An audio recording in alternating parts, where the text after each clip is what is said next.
குடிநீர் தேக்கமாக இருந்த கொரட்டூர் ஏரி தற்போது கழிவுநீர் தேக்கமாக மாறியுள்ளதை அந்த பகுதியில் இருக்கக்கூடிய சமூக ஆர்வலர்கள் வேதனையுடன் தெரிவித்துள்ளனர். குறிப்பாக அம்பத்தூர் சட்டமன்ற தொகுதியில் கொரட்டூர் ஏரி உள்ளது. ஏறக்குறைய ஒரு 600 ஏக்கர் பரப்பளவு கொண்ட இந்த ஏரியில 0.3 பில்லியன் கன அடி வரை தண்ணீர் தேக்கி வைக்க முடியும். இந்த நிலையில கடந்த கோடை காலத்துல வறண்டு இருந்த இந்த ஏரி பருவமழை காரணமாக மழைநீர் வரத்தால் நிரம்பி வருகிறது. இதனிடையே அம்பத்தூர் தொழிற்பேட்டை மற்றும் அதன் சுற்றியுள்ள தொழிற்சாலைகளில் இருந்து வெளியேறும் கழிவு நீர் நேரடியாக கொரட்டூர் ஏரிக்கு வரும் நீர்வரத்து கால்வாயில் கலந்து வருகிறது.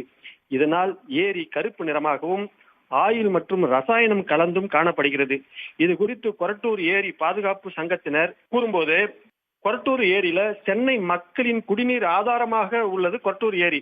தற்போது அந்த ஏரியில கழிவுநீர் தேக்கமாக இருப்பதால் மழைக்காலங்களில் அம்பத்தூர் தொழிற்பேட்டை ஆவின் பால் பண்ணையில் இருந்து வெளியேறும் கழிவு நீர் நேரடியாக கொரட்டூர் ஏரியில் கலந்து விடுவதாகவும், இது குறித்து பசுமை தீர்ப்பாயத்தில் வழக்கு தொடர்ந்து கடந்த 2016ஆம் ஆண்டு ஏரியில் கழிவுநீர் கலக்க தடை விதித்து உத்தரவு பிறப்பிக்கப்பட்ட நிலையிலும் தற்போது வரை சென்னை மாநகராட்சியும் சம்பந்தப்பட்ட அதிகாரிகளும் எந்த ஒரு அக்கறையும் இல்லாமல் தொடர்ந்து ஏரியில் கழிவுநீரை திறந்து விட்டு வருகின்றனர்.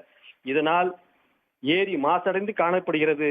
கொரட்டூர் ஏரியில் மீன்கள் மட்டுமன்றி சுமார் 140 வகையான பறவைகளும் வந்து செல்கின்றன. தற்போது ஏரி கழிவு நீராக மாறி வருவதால் பறவைகள் வருகையும் குறைந்து விடுகிறது. மீன்களும் அங்கே உற்பத்தி ஆகக்கூடிய அளவிற்கு இல்லை. இதனால் மிகப்பெரிய பாதிப்பு, சுற்றுப்புற சூழலில் மிகப்பெரிய பாதிப்பு ஏற்படுகிறது என்று அந்த பகுதி மக்கள் வேதனையுடன் தெரிவிக்கின்றனர். இதனை உடனடியாக சென்னை மாநகராட்சி நிர்வாகம் தலையிட்டு கொரட்டூர் ஏரிக்குள்ள கழிவுநீர் கலப்பதை தடுக்க வேண்டும் என்று கோரிக்கை விடுத்துள்ளனர்.